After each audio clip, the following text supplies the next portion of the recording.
On va passer à la suite avec Anas Nadifi, donc de chez Dailymotion, qui va nous parler de Don't Skip the Ad avec Energy Mobile. Donc c'est intéressant parce que, comme vous voyez, ce sujet du brand content a plusieurs facettes. Il y a effectivement à la fois les marques, les producteurs de contenu, mais également les médias sont concernés. Et donc voilà, on va laisser la parole à Anas pour sa présentation. On s'assoit, on s'assied ou on s'assoit, l'un ou l'autre. On y va. Donc l'objectif, c'était de vous parler effectivement de cette campagne-là. Je vais vous demander le premier transparent, s'il vous plaît. Si ça passe. Voilà, je vais essayer de faire court, en effet. Prochain transparent. Vous voyez que ça va être super fluide. Je vais essayer aussi de ne pas trop vous submerger d'informations. Prochain transparent. Je vais essayer de ne pas vous endormir non plus, parce qu'il est l'heure quand même un petit peu de la sieste. Et puis, je vais traquer un peu potentiellement tous les gens qui froncent un peu les yeux. Ensuite, donc, si possible, n'hésitez pas à poser des questions. Je pense que ça serait assez cool, parce que le case est assez simple, c'est assez prosaïque, c'est un peu moins élaboré que les campagnes que vous avez pu voir avant. Donc, l'idée, c'était de vous parler de Don't Skip This Ad. Donc, c'est une campagne qu'on a menée à la fois avec Energy Mobile et leur agence média aussi, Remind. Donc c'est un dispositif finalement tripartite où on a essayé de se concentrer sur les enjeux de cette marque-là sur une campagne finalement assez ponctuelle, qui était une campagne en fin d'année dernière.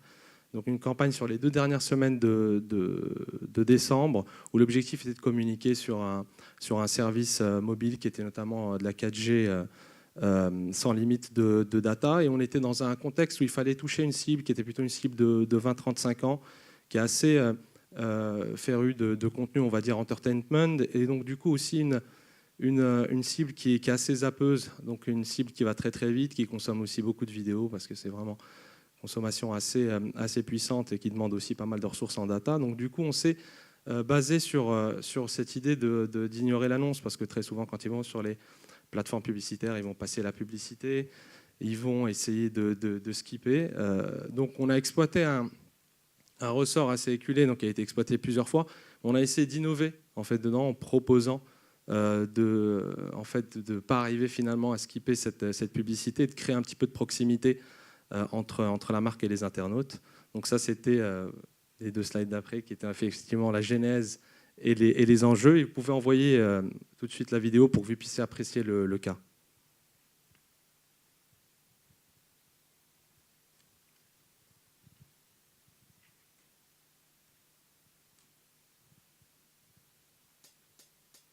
For the 2014 Christmas break, Energy Mobile really gave it everything they'd got.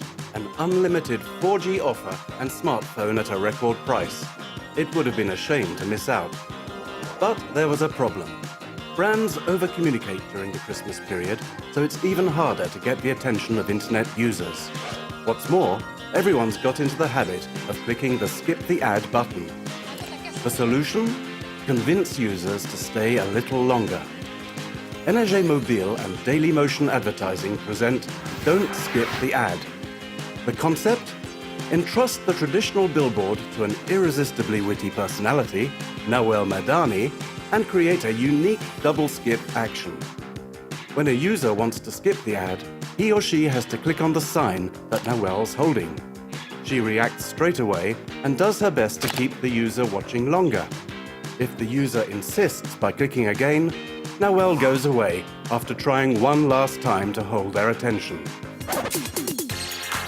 Allez, baisse. Allez, baisse. Avoir la 4G sans engagement, le web 3 gigas, tout ça pour 15,99 €, c'est possible. Alors attention, j'affine un peu. Hop, hop, hop, hop, hop, hop, hop, hop, hop. Et bien sûr, hein, SMS, appel illimité, tout le team. C'est comme d'hab. Attends. Quoi, tu veux m'ignorer? Mais non, t'as pas compris. La 4G, c'est un truc de fou. C'est un truc de fou, je te ramène qui tu veux. Tu veux quoi? Des petits chats, des chatons, qu'est-ce que tu veux? Des serpents qui dansent, je te ramène qui tu veux. Qu'est-ce que tu veux? Queen Bee? Queen Bee, j'ai compris. Bouge pas. 4G? Hey, you calling me? I'm B. That's my dancer, the Twix. You give me a coup de bigot, tu m'as appelé sur mon téléphone, j'arrive tout de suite. Let's go! Dance!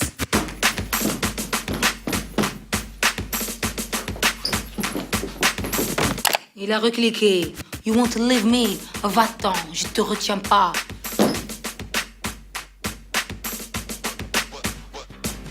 The campaign has performed excellently.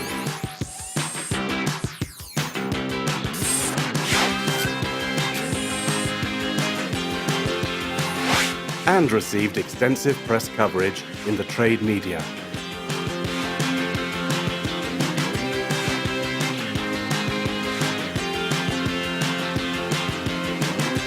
A campaign conceived and developed by Dailymotion Advertising and shot at the Dailymotion studio.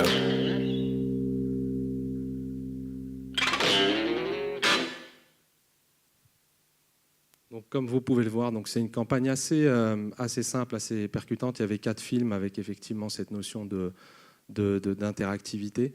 Et finalement, ça va rejoindre aussi un sujet dont je voulais vous parler, parce qu'effectivement, le cas est assez intéressant, mais finalement assez simple à imaginer. Mais en fait, il est effectivement là, finalement quelque chose d'assez révélateur de ce qu'on fait, qui est en fait résumé en un mot aujourd'hui, qui sont en fait nos activités aussi créatives au sein de Dailymotion. Donc, je vais vous montrer un peu comment on travaille. C'est assez simple aussi. Donc en fait, on a ce que vous avez vu ici comme campagne, c'est résumé dans une entité aujourd'hui chez nous qui s'appelle Enroll, qui est en fait une entité, un studio créatif qui est intégré au sein de la plateforme. Donc ça, c'est la slide d'après. Et en fait, c'est un studio créatif qui fonctionne sur une philosophie assez simple. Voilà, on essaie de faire des choses qui puissent être inattendues. On essaie à chaque fois d'y mêler ce qu'on appelle chez nous un test maker, donc quelqu'un qui a une vraie communauté, qui pourra aussi faire passer le message, pour potentiellement essayer de faire que les gens puissent participer. En fait, la participation chez nous, c'est un élément qui est assez fondamental, qu'on va voir assez rapidement. Donc ça, c'est aussi notre deuxième philosophie.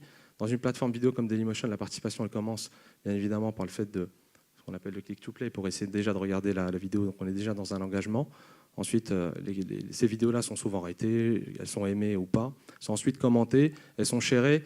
Et puis le Graal du Graal, c'est quand elles sont copiées et que les gens les reproduisent. On a eu le cas notamment sur une campagne avec McDonald's. En fait, on a fait travailler Zacking sur cette campagne et il a été copié par la ferme Giraud, mais ils sont rentrés dans un espèce de ping-pong en réaction à cette campagne-là, donc ce qui a permis finalement de redonner un second souffle à cette campagne.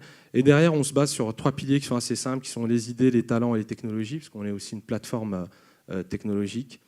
Sur les idées, on travaille notamment avec une équipe créative et on a un directeur de création donc, qui travaille pour que les idées soient les plus puissantes, donc avec toute l'équipe. Ensuite, on se base énormément sur cette notion de talent scouting. Donc nous, on mange vidéo, on respire vidéo, on regarde énormément de vidéos, pas uniquement que sur notre plateforme, sur bien d'autres plateformes. On essaie de repérer tous les talents qui sont en train d'émerger, parce qu'ils font partie donc, effectivement de ces 3 piliers. Finalement, ça fait également partie de notre processus créatif. Ensuite, ces talents, on va les manager. Donc ça, c'est quelque chose qui est important. Donc on est en train de plus consolider cette partie-là. Pour enfin s'appuyer sur une technologie qui est basée sur un seul élément, qui est en fait notre player. En fait, on essaie de travailler énormément sur une notion d'interactivité, de player interactif. Donc on essaie à chaque fois de pousser, de jouer sur ces 3 piliers-là, et faire en sorte que cette interactivité ne soit pas uniquement jouable, uniquement sur un site web ou uniquement sur notre plateforme. Toutes les interactivités qu'on va imaginer autour de notre player, et c'est vraiment un élément important, et c'est assez inhérent à notre plateforme, c'est cette capacité à aller diffuser ce player interactif en dehors de Dailymotion, donc ce qui nous a permis de travailler aussi sur des campagnes assez cool, comme celle qu'on a pu faire il y a un an avec PlayStation Vita, où en fait les gens s'amusaient vraiment à interagir avec le player, et toutes les interactions qu'ils avaient un impact sur le contenu qui était diffusé. Donc, et puis enfin, on essaie un petit peu de résumer toute cette démarche dans ce schéma un petit peu abscon, mais finalement, pareil, assez simple à appréhender. C'est qu'on essaie d'arriver avec une idée, de mêler avec de la technologie. Pour créer une idée, un dispositif innovant, on va mêler aussi le talent pour essayer de créer cette adhésion-là. Et quand on mise sur un talent qui a déjà une communauté, qu'on arrive avec une bonne idée potentiellement et un élément interactif, ça permet forcément de créer la surprise, de générer du partage et de potentiellement avoir aussi des campagnes qui puissent bien fonctionner. Donc sur la production, il y a toute une équipe de production. Donc on s'appuie à la fois sur les talents de notre plateforme, mais aussi sur des talents en interne. Et en fait, on a une émanation de cette production-là qui est notre studio. Donc on a aujourd'hui un studio depuis 1 an dans le 6e arrondissement de Paris où il y a vraiment tout ce qu'il faut pour pouvoir s'amuser, faire à la fois de la création de contenu vidéo en général et de la création publicitaire dans un sens un peu plus étroit. Donc voilà, il y a vraiment tout ce qu'il faut. On garde aussi à l'esprit, ça va vous paraître un peu bizarre, on essaie de rester un petit peu média agnostique. Donc les campagnes elles tournent sur Dailymotion. Quand on produit des contenus pour une marque, elles sont à la disposition des marques, donc elles en font ce qu'elles veulent, donc elles les diffusent sur tous leurs leviers. Et puis on a chevillé au corps aussi un élément qui est important, qui est l'hyperdistribution. Donc on a une plateforme qui est ouverte. Donc quand on capitalise sur un player, notamment sur un player interactif, capable de diffuser un peu partout, on n'est absolument pas fermé sur le fait de fournir les éléments créatifs qu'on produit à la marque pour qu'elle puisse les hyper distribuer partout ailleurs, sur tous les réseaux sociaux et toutes les autres plateformes vidéo. Donc voilà, ne passez pas à côté de nous.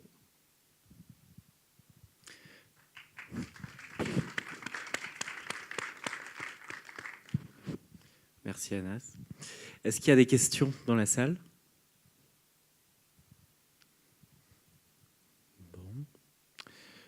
Je vais peut-être en poser une alors. Je vais essayer d'improviser. Alors moi, je fais un aparté pour meubler un peu.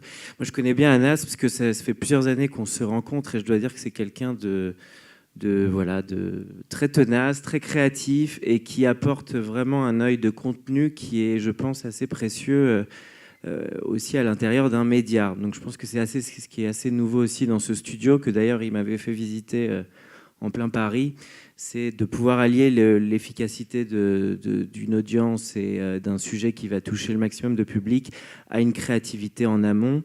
Voilà, c'était peut-être la question que je voulais te poser, parce que tu as beaucoup parlé de talent, donc il y a un sujet qui m'intéresse. Comment justement on travaille avec eux et comment créer aussi les formats, les storytelling des contenus qui vont toucher les gens, parce que c'est vrai qu'on a beaucoup parlé des youtubeurs, des gens qui co-créent du contenu, mais c'est pas forcément un garant d'efficacité. À un moment donné, il faut une bonne idée, il faut une histoire, il faut toucher aussi les gens à travers de l'émotion ou des vrais scénarios, un peu comme on a vu avec ce qu'a fait Oasis ou même Just Dance, qui touchait vraiment les gens avec une idée émotionnelle.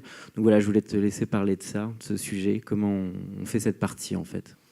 Il y a beaucoup de questions dans ta question. Oui. Mais ce qu'on essaye de véhiculer, le message qu'on essaie de véhiculer quand on travaille avec des créateurs comme ça, c'est d'essayer aussi il faut que la marque effectivement puisse faire un effort de s'intégrer dans leur univers. Donc globalement, elles veulent ou elles veulent pas. Mais ce qui est important, c'est de préserver l'univers de ces créateurs-là pour qu'il n'y ait pas de dissonance vis-à-vis de sa communauté. Donc c'est du bon sens. C'est vraiment juste du bon sens. Bon, c'est pas facile à comprendre. Donc c'est pour ça que nous, des fois, donc ça pour moi, c'est ce que j'appelle du brand content. C'est-à-dire que je vais capitaliser sur sa communauté, je vais capitaliser sur son savoir-faire, je vais faire en sorte que mon fond de marque ou ma campagne ou mes valeurs puissent un peu correspondre à ses valeurs à lui, et de respecter aussi son travail et d'essayer finalement d'inoculer mes messages dans son travail. Puis il y a un autre élément, c'est ce qu'on a fait avec Énergie Mobile. On va chercher Nawal Madani plus pour son talent d'humoriste, pas forcément pour sa communauté à 100%. Et on va essayer de la faire entrer dans un dispositif hyper interactif. Donc voilà, il y a ces deux moyens de gérer les talents, mais effectivement, quand on essaye de travailler avec eux, ce que font énormément d'acteurs sur le marché, il faut respecter aussi ce qu'ils sont, et il faut être capable de jouer ce jeu-là. Donc si on n'en est pas capable, je pense que c'est un levier qui n'est pas forcément intéressant. Super. Et alors, comment tu vois, toi, l'évolution du marché depuis l'automne dernier ou l'année dernière ? Parce que c'est vrai que ce sujet du brand content, on en parle beaucoup depuis plusieurs années. Et bon, il y a une mutation très forte, bien sûr, avec le digital, même Maker Studio, des nouveaux modes de diffusion, Netflix, etc. Est-ce que tu sens que les clients, les annonceurs sont en train de prendre un pas qu'ils n'avaient pas avant ? Et comment aussi ça se manifeste pour toi ? Mais c'est un contexte qui est assez passionnant, mais c'est un contexte aussi qui est quand même assez fou. Enfin, surtout quand on parle de la création et potentiellement de la création de brand content, notamment de brand content vidéo. Aujourd'hui, il y a énormément d'acteurs sur le marché. Donc là, la concurrence est saine et positive, mais c'est vrai qu'il y a certaines limites et certaines frontières sont tombées. Donc tu citais, oui, il y a des acteurs comme Maker Studio, il y a des acteurs en France comme, on les connaît tous, Studio Bagel, Golden Moustache, etc. Donc ce sont des gens qui n'ont pas forcément inventé un modèle, c'est un modèle qui existait déjà. Mais c'est un modèle aujourd'hui qui est vraiment qui a potentiellement le vent en poupe. Et puis, on se rend compte que ces acteurs-là aussi sont sur un terrain qui est aussi potentiellement l'apanage d'agences de publicité, de studios de production, etc. Donc, c'est assez fou. Mais c'est vrai que quand on parle brand content vidéo, il y a effectivement ces talents qui sont intéressants à utiliser parce qu'ils ont cette force-là et cette puissance. Mais que te dire, enfin, je suis pas un théoricien, je suis plutôt un praticien. Mais ce que je vois aujourd'hui, c'est que c'est assez dingue, c'est assez fou. Il y a plein de choses qui se passent. Les frontières, elles sont complètement tombées. Nous, on adore quand effectivement il y a une agence de publicité qui travaille avec des talents. On adore quand on arrive dans des schémas qui sont pas forcément évidents, qui sont des schémas de co-création. Donc ça, c'est vraiment super. Voilà, il y a aussi le fait de faire confiance à des plateformes qui sont capables aussi d'apporter des solutions technologiques qui peuvent être aussi très cool dans des campagnes de brand content vidéo. Je ne sais pas si j'ai répondu à ta question. Mais... Si, tu as très bien répondu. Et non, le dernier complément que j'apporterais avant de passer à notre dernière invité, c'est peut-être effectivement cette énergie de faire les choses. Parce que je pense que parfois, il y a les clients, les annonceurs qui hâtent finalement, à un moment donné, ils doivent donner le go et implémenter les projets. Mais je crois que ce que permet le brand content, c'est à un moment donné d'y aller, même s'il y a peut-être un peu moins de budget, mais on est sur des nouvelles choses, des nouveaux usages. Il faut fabriquer pour ensuite permettre que ça soit des cas que le marché va voir et qui vont permettre de faire des nouvelles choses. Exact. Voilà. Merci. Merci. Et merci beaucoup à Anas, qu'on peut applaudir. Merci.